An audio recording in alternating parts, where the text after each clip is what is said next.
Leadership, Part 13. Motivating others. Today we review some leadership and motivational theories, including Maslow's hierarchy of needs and Adair's action-centered leadership. Motivation is an important part of an executive's job, and understanding what motivates people is the first step. You can read more at managementskillscourses.com/team-leadership. This link will take you to a page that considers some leadership theory and models, leadership philosophies, and leadership styles. It also covers motivation, discussing Maslow's hierarchy of needs and Adair's action-centered leadership. As a manager and leader, one important aspect of your work is to motivate your team. Some people are motivated to work because they love their job and feel they're doing something useful. Others do it simply because they need the money it brings them. In some cases, motivating staff is easier than others. For example, if you have interesting work to offer and can develop your team, then it's not too difficult to provide motivation and keep employees engaged. On the other hand, if you're managing a team that's responsible for repetitive tasks such as cleaning or running a production line where work is boring, then this is much more of a challenge. Here, some ideas to motivate people include making tasks as interesting as possible. Maybe include several elements of the task.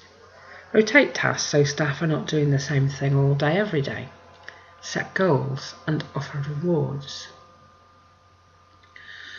Maslow's hierarchy of needs model was developed in the 1940s and 50s, but is still valid for understanding human motivation and personal development, and is used for management training.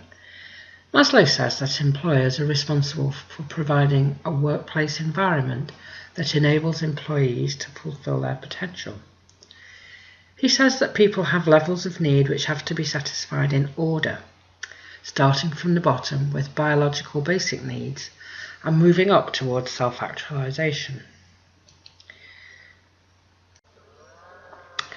The model illustrates that we're motivated by meeting these needs and need to satisfy each level of need one at a time, beginning with the need for survival itself.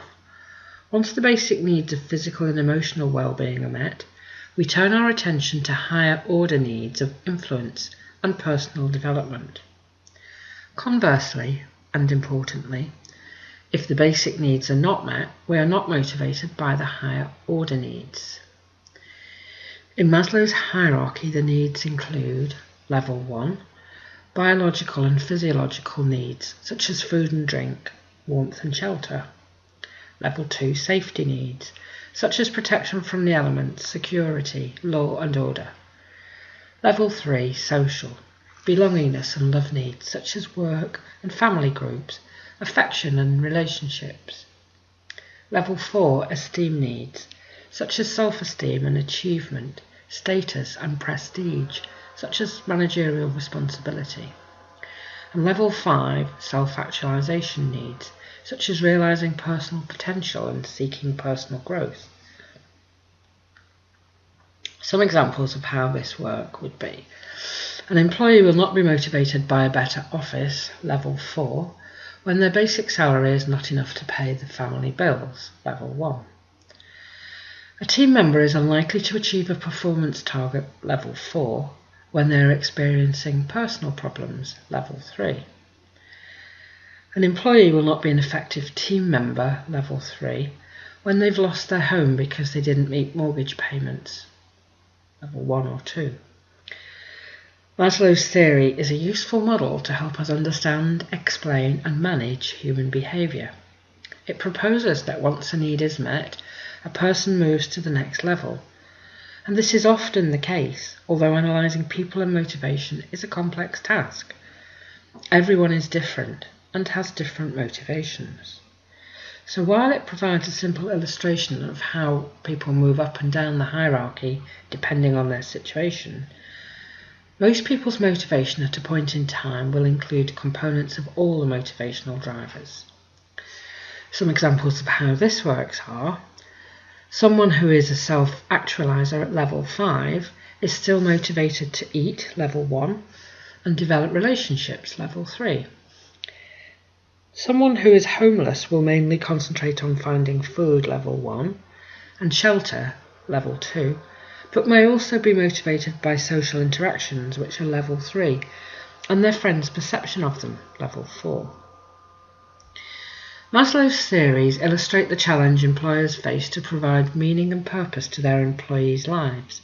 He shows that the most junior employees have basic human needs, as well as the right to aim for self-actualization, in just the same way as do the company directors and owners. Today, companies who value their employees and aim to attract the very best and keep them tend to encourage personal growth towards self-actualization. They demonstrate commitment to helping their employees identify, pursue, and reach their potential, enabling them to become more effective and valuable employees. They know that personal growth produces new skills and attributes that can drive the company's success. That's it for today. See you again soon.